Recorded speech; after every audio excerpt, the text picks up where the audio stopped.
L'actuel Ouest, Sun Echo. Entreprise, économie, initiative, chaque jeudi sur Sun.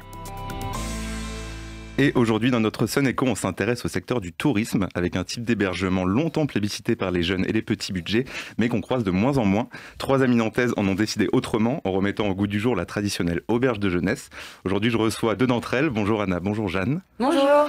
Alors, vous portez donc un projet d'auberge de jeunesse sur l'agglo nantaise, à Rezé, plus précisément.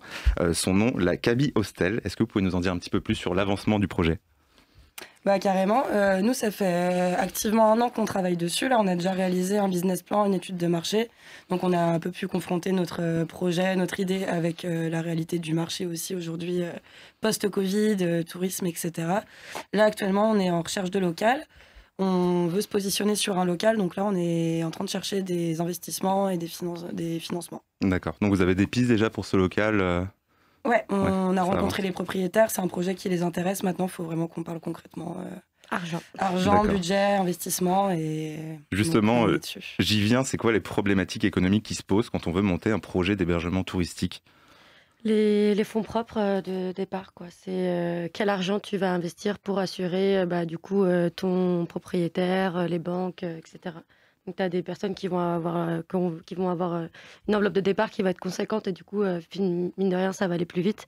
Nous, c'est vrai qu'on n'a pas d'enveloppe de départ, donc on est obligé de la créer par des aides, un crowdfunding, là qu'on fait en ce moment, les apports personnels après avec les familles, etc. quoi. Alors, à Nantes, je le disais, la dernière auberge de jeunesse, elle a fermé ses portes il y a 2 ans.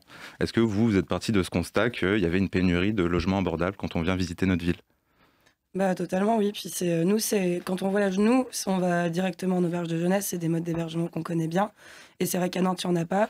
Nous quand il y a des amis qui viennent, c'est vrai que pour les loger c'est pas toujours évident, il y a des Airbnb mais c'est tout ce qu'il y a d'accessible à nos budgets et c'est pas forcément les ambiances que les gens recherchent quand ils viennent à Nantes. Donc on s'est dit effectivement il y avait une vraie opportunité pour nous d'installer une auberge qui serait du coup vraiment représentative de Nantes puisque nous on est de la ville et de Rezé plus précisément et de s'installer là.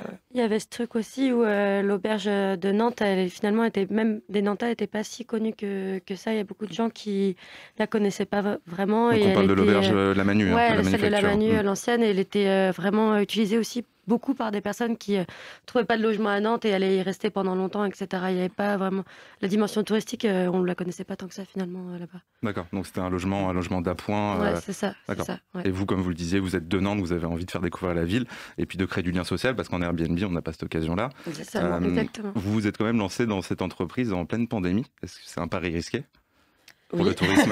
Oui, en fait, nous, le projet, il était mûri et il était né avant la pandémie du Covid. Maintenant, aujourd'hui, avec toutes les recherches qu'on a faites sur le tourisme, il y a des nouvelles études qui sont sorties, mises à jour avec cette pandémie. Et effectivement, on voit qu'en fait, les gens, ils ont très envie de repartir en vacances, mais sur des petits budgets, sur des courtes périodes, mais aussi de multiplier, d'un peu de compenser ce qui s'est passé pendant 2 ans, le fait que plus personne n'a bougé. Et aujourd'hui, les gens, on a aussi vu pendant ces 2 ans de pandémie que les gens, ils sont beaucoup concentrés sur des valeurs aussi plus humaines, plus écologiques, plus locales, plus solidaires. Et l'auberge répond aussi à cette dimension-là de vivre en collectivité, avec sa propre intimité aussi, et de vivre les choses ensemble, et de voyager autrement aussi. C'est une bonne occasion de voyager autrement. La transition, elle est parfaite. Je vous remercie parce qu'au-delà d'un simple lieu de passage, vous associez des valeurs fortes à ce projet, dont une charte antisexiste, antiraciste, queer et antivalidiste. Aujourd'hui, pour vous, l'entrepreneuriat, c'est avant tout des valeurs. Alors, pour tout le monde, je ne sais pas. En tout cas, nous, oui, ça c'était sûr. De toute façon, l'idée de départ de cette auberge jeunesse, c'était pouvoir créer, nous, notre travail et un travail qui nous ressemble avec nos valeurs. Parce que justement, on était dans des milieux de l'éducation, du social, etc. Et que malheureusement, c'était difficile de pouvoir travailler avec ça et de faire correctement son travail. Et du coup, on a choisi de créer le nôtre en gardant tout ça pour justement être content de se lever le matin pour aller au travail, etc. quoi.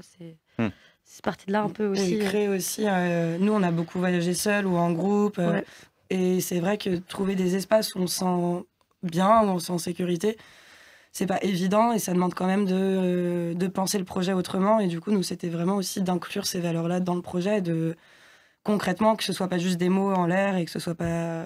Non, c'était essentiel, ouais. Qu'il y ait vraiment des choses qui soient mises en place au quotidien dans l'auberge, sans que ça prenne... voilà, que ce soit pas... Ça va pas être un espace de politisation forcément, mais au moins d'en faire un espace qui est raccord avec les enjeux actuels aussi, en fait. Un espace safe et inclusif, hein, c'est le nom de l'Acabie Hostel de votre auberge de jeunesse.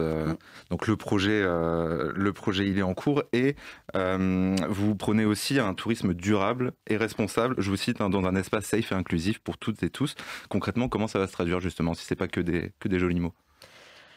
Ça passe par plein d'initiatives différentes. Déjà, au cours de la création, par exemple, on nous a parlé, oui, ça vous coûterait aussi cher d'acheter un local que, par exemple, de le faire construire, etc. Non. De qui on veut s'entourer, par exemple, là, on est en train de voir en ce moment, là, il y a Station à Rosé qui est station-service, qui est une asso qui récupère des matériaux, etc. Par exemple, essayer voir avec justement ce genre d'association pour tout ce qui va être travaux d'aménagement, etc. Donc ça, c'est avant l'ouverture. On veut revaloriser au maximum tout ce qu'on peut... revaloriser tout ce qu'on peut revaloriser. Et après, une fois l'ouverture du lieu, c'est... dans chaque décision qu'on va prendre, c'est comment on va faire pour rendre cet espace durable et pas faire encore un espace de consommation touristique.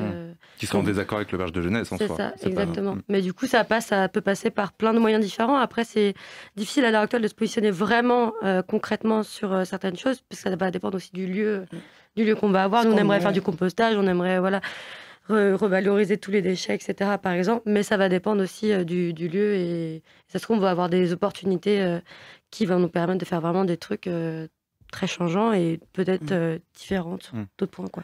Puis aussi mettre en avant des lieux à Nantes aussi qui ne sont pas forcément des gros lieux de grosse consommation de masse ou des gros lieux touristiques, et de faire, de montrer aussi une image de la ville qui peut être durable et de consommer autrement quand on est en vacances. Et aussi, nous, il y avait aussi l'aspect de se former aussi au quotidien, de nous rester formés, de former les gens qui vont bosser avec nous sur les questions d'inclusivité, aussi des questions écologiques, les réflexes, rien que les produits ménagers qu'on veut utiliser. Ça va passer vraiment par tous les... acheter des vélos, mais les neufs, mais en acheter des réparés, etc. Voilà, toutes ces opportunités-là. Au maximum de ressourcerie. Tous les choix qu'on devra faire seront guidés par ces lignes directives-là. Et on pense que c'est aussi comme ça qu'on peut éviter un peu de retomber dans ce truc de grosse consommation et d'être juste une entreprise lucrative. Ça nous intéresse pas du tout. Et on essaye de tout mettre en place pour... et aussi faire participer les gens. C'est ça, aussi faire participer les gens et le côté local, quoi, aussi. D'où la charte. Ça fait, même si c'est pas... La police, elle va pas débarquer s'il y a un truc qui n'est pas respecté.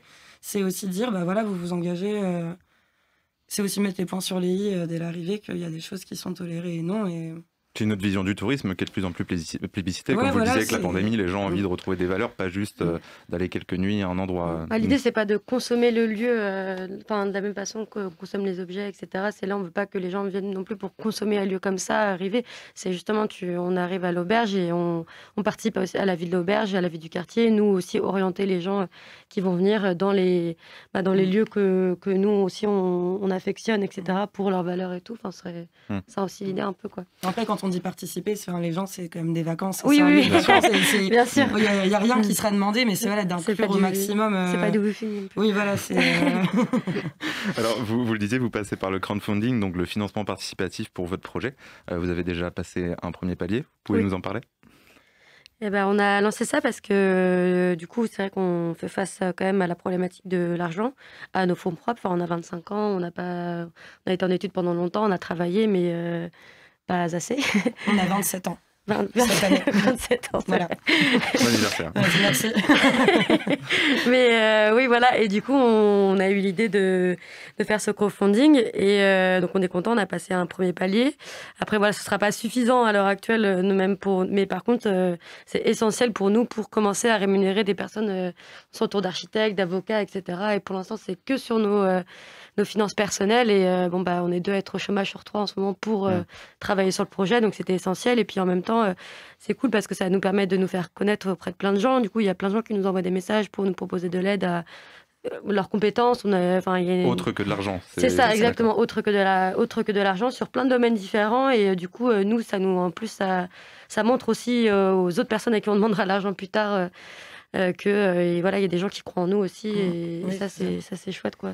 Voilà, on a environ 250 participations et c'est énorme en fait de voir que ça touche des gens que nous on connaît pas, de dépasser ce cercle-là, ça prouve vraiment l'engouement qu'il y a autour d'un projet comme ça aussi, et ça confirme le fait qu'il y a besoin de cette auberge à Nantes, quoi. Eh bien, on l'espère. Jeanne et Anna, justement, vous veniez nous parler de ce projet d'auberge de jeunesse safe et inclusif à Rosé, en tout cas, on verra, baptisé Kaby Hostel, un projet déjà bien avancé. Donc, vous venez de le faire, mais vous pouvez peut-être rappeler la marche à suivre aux auditeurs qui aimeraient vous soutenir. Eh bien, vous pouvez du coup aller sur nos réseaux ou non. En tout cas, le site s'appelle Ulule. Et puis, on a préparé plein de contreparties différentes. Donc, ça passe du tote bag à la nuit à l'auberge, à la privatisation de l'auberge pour votre meilleur nouvel an à 1 000 €. Mais et voilà, et du coup, ça finit dans 12 jours, je crois. Et sinon, vous pouvez nous suivre sur nos réseaux. Et puis, si vous avez juste envie de nous envoyer un message d'encouragement, il n'y a aucune participation nulle ou non obligatoire. Juste ça, c'est énorme pour nous. Voilà. Ouais. Et le message est passé. Merci à vous deux. Merci à vous. Sun Echo, en podcast et en vidéo sur MySun.